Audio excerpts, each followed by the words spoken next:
El escenario del hombre en busca de sentido se dibuja sobre el atroz paisaje de la vida en los campos de concentración nazis. Enfocar esa tragedia en su conjunto amortigua el impacto de la turbación y es capaz de mitigar la sensación de crueldad del Holocausto. Al contemplar sus hileras de tumbas en perfecta simetría, el honroso cementerio de Auschwitz solo parece albergar una multitud de personas recordadas con una dignidad póstuma tras una muerte sin sentido. Sin embargo, el panorama cambia radicalmente si, ante cada tumba, el espectador juega con la imaginación y percibe un sinfín de vidas malogradas. En ese hueco podría yacer una persona que, en plenitud de energías, emprendía un prestigioso proyecto profesional. Aquí una madre que ha muerto con la angustia de ignorar cuál ha sido la suerte de sus hijos arrancados de su regazo. Allá uno junto al otro, un matrimonio, un hombre y una mujer que tras sortear los avatares de una larga existencia, esperaban con sosiego envejecer juntos. Más allá, a una joven le abortaron los sueños de un feliz matrimonio. Todavía más allá, el cuerpo inerme de un niño o una niña que aún conserva la sonrisa helada de una vitalidad en expresión. Esa suma de sufrimientos silenciosos más el infernal horror de la brutal monstruosidad aciertan a vislumbrar el dramatismo y la barbarie de los campos de concentración.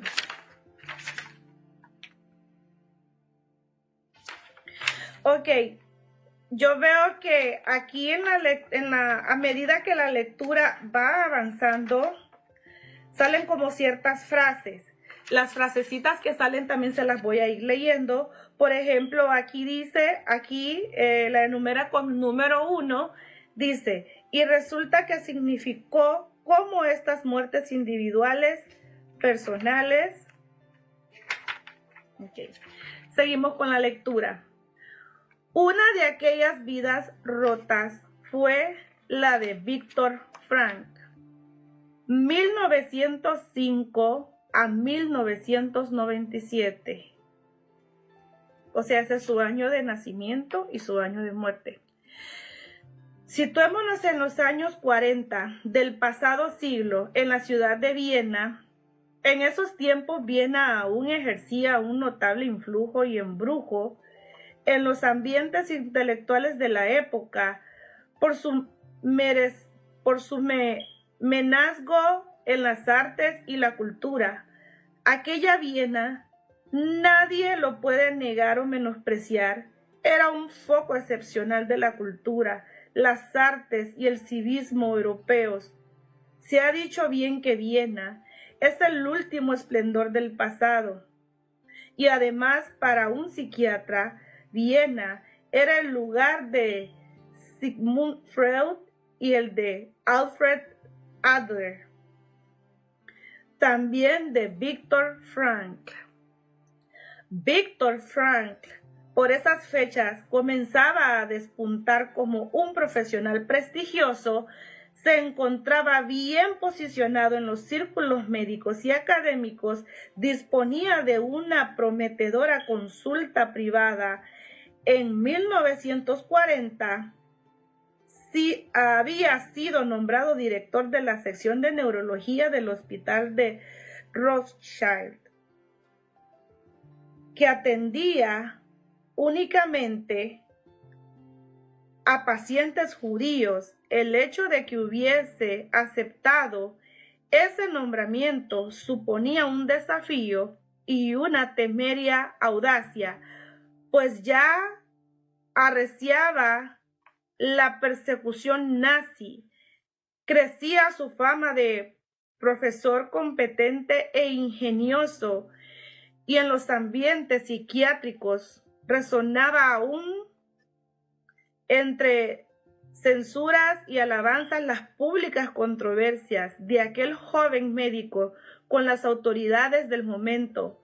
Freud y Adler, esas discusiones científicas los encaminaron hacia una crítica superación del psicoanálisis. Frank recogió entonces a un texto sus aportaciones personales para una rehumanización de la psiquiatría, tanto teóricas como tácticas.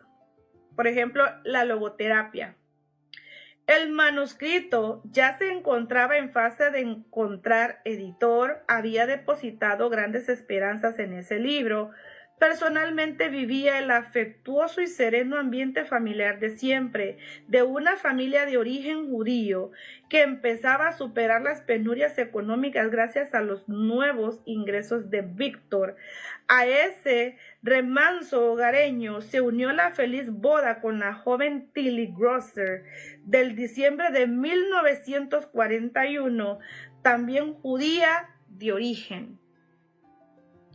Esa tranquilidad profesional y familiar chocaba con la situación de encrucijada social que se veía en la calle. Ya había comenzado abiertamente la destrucción de sinagogas y el confinamiento y deportación de la población judía, una población dominada por el miedo y la angustia ante el futuro. La familia Frank entendió el dramatismo de la situación y buscó una salida.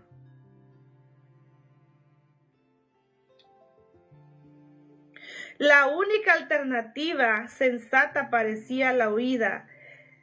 Stella, la hermana de Víctor, huyó a Australia. El hermano intentó una salida hacia Italia como refugiado político, pero fue descubierto por los servicios de seguridad y lo deportaron junto a su mujer e hijos al campo de Auschwitz. Ahí murieron.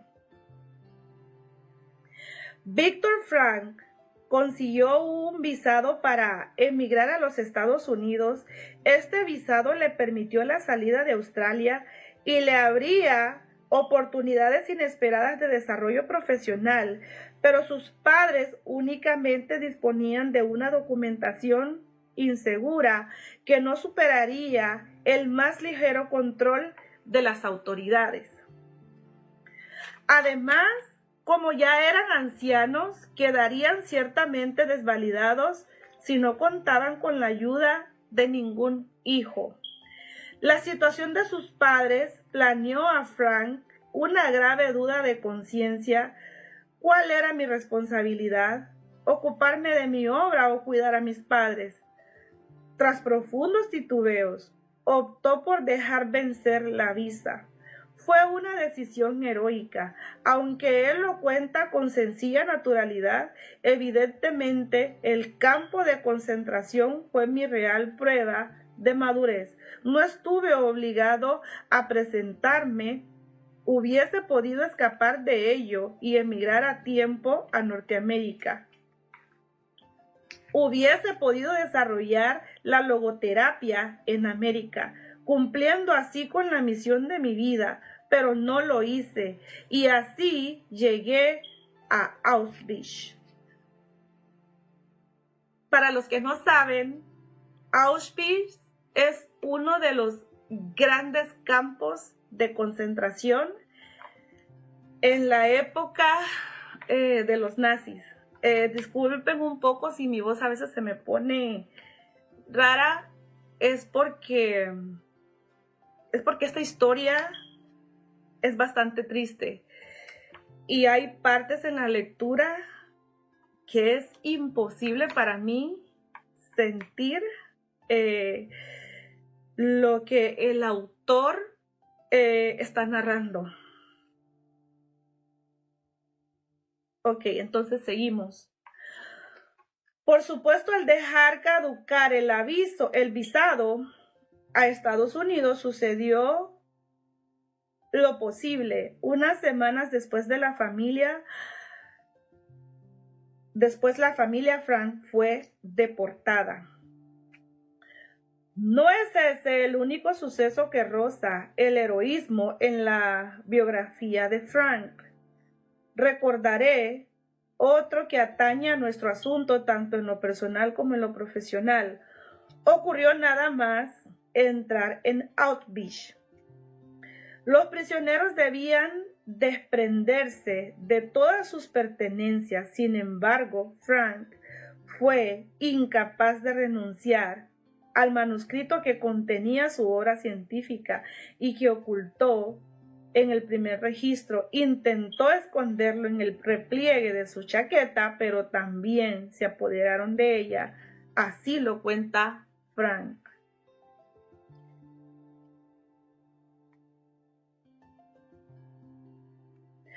No nos entraba en la cabeza que nos lo quitaran todo, absolutamente todo. Intenté ganarme la confianza de uno de los prisioneros veteranos. Acercándome sigilosamente, señalé el fajo de papeles del bolsillo interior de mi abrigo y le dije: «Mira, es el manuscrito de un libro científico.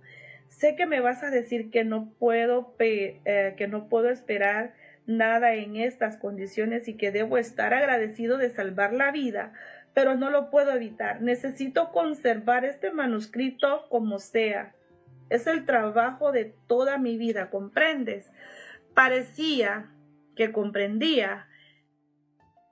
Empezó a esbozar una sonrisa, primero de compasión, luego burlona, insultante, hasta que soltó una palabra en respuesta a mi ansiedad, la palabra más omnipresente de la jerga de Langer.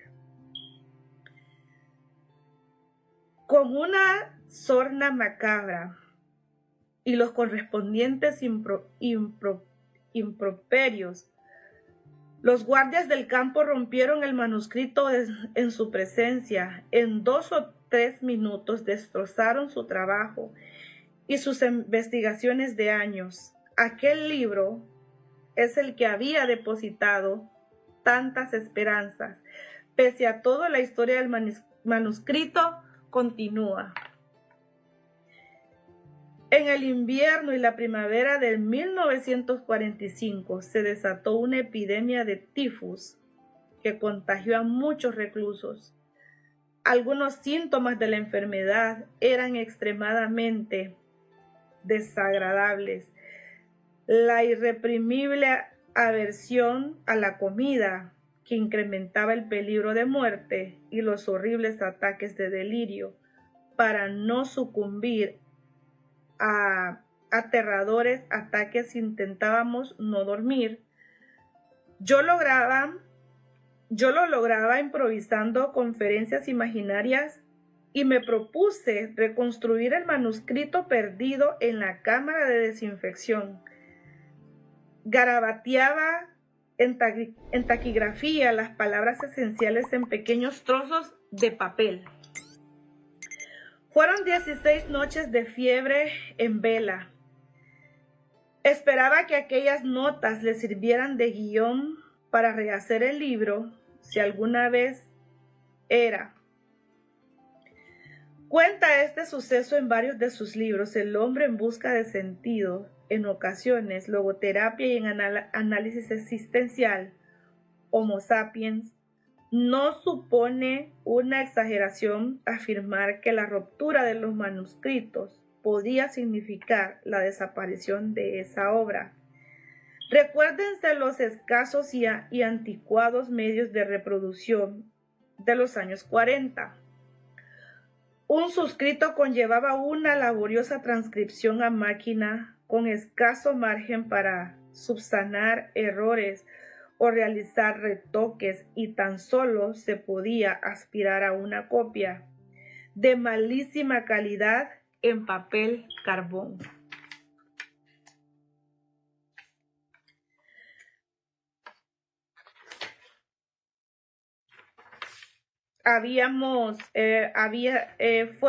como había dicho, vuelvo a repetir para después seguir la lectura, fueron 16 noches de fiebre en vela. Esperaba que aquellas notas le sirvieran de guión para rehacer el libro si alguna vez era liberado.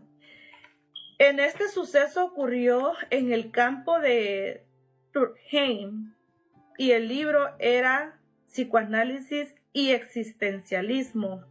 Alcanzó este punto, conviene interrumpir la narración para formular un comentario.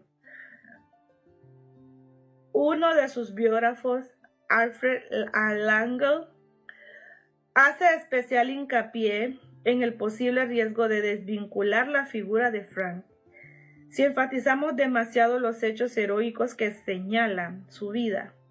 Lo dice así: más allá de toda la veneración que merezca como hombre y de todo el respeto que pueda sentirse por su contribución humana y científica, Frank no debe ser examinado de la discusión crítica. Debe ser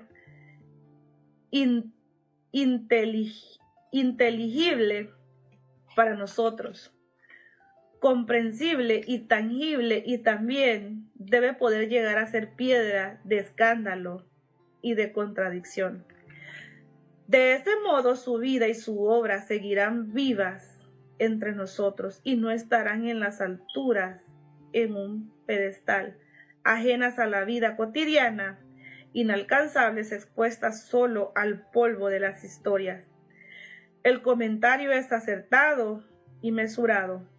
Frank es un científico y debe ser juzgado y evaluado según su pensamiento y quehacer psiquiátrico. Su figura y su magisterio se engrandecen a la par de sus aportaciones y descubrimientos profesionales, tanto médicos como antropólogos. Bien, es verdad que la personalidad de las figuras históricas puede erigirse en un icónico de referencia para la población en general. Sus opiniones y gestos suelen trascender el espacio de su escrito magisterio profesional, pero también es cierto que algunos entusiastas de Frank exageran al presentarlo como un hombre deslumbrantemente heroico e inigualable. Y ese no era el hombre Frank. La biografía de Frank, como la de los grandes hombres, se sustenta en la paradoja de los contrastes, tanto en la naturalidad con que asume sus éxitos como la fortaleza para superar los fracasos.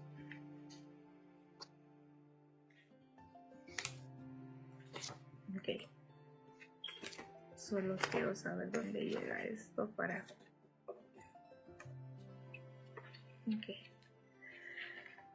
Aquí dice número 5 de lo anterior que había leído. En psicoanálisis y existencialismo recoge la principal y representativo de su pensamiento a la agria polémica sostenida con Freud y Adler, también sus discrepancias con Jung. B. La crítica superación de la psicoanálisis y en concreto la superación del psicologismo en la psicología individual de Adler. C. El método y la técnica de la logoterapia, los principios inspiradores de su antropología médica. Desde la intensidad de sus pasiones y proyectos hasta la hondura de sus desencantos, los hombres ilustres siempre recomienzan y eso les convierte en admirables e imitables. Para hacerse imitable no se precisa esconder algún suceso oscuro o denigrante, pero sí resulta necesario percibir el ángulo frágil de su entereza. Y Frank también presenta en un ángulo frágil. No necesitamos curiosear en su vida. Frank reconoció a Adam Glimberg, otro de sus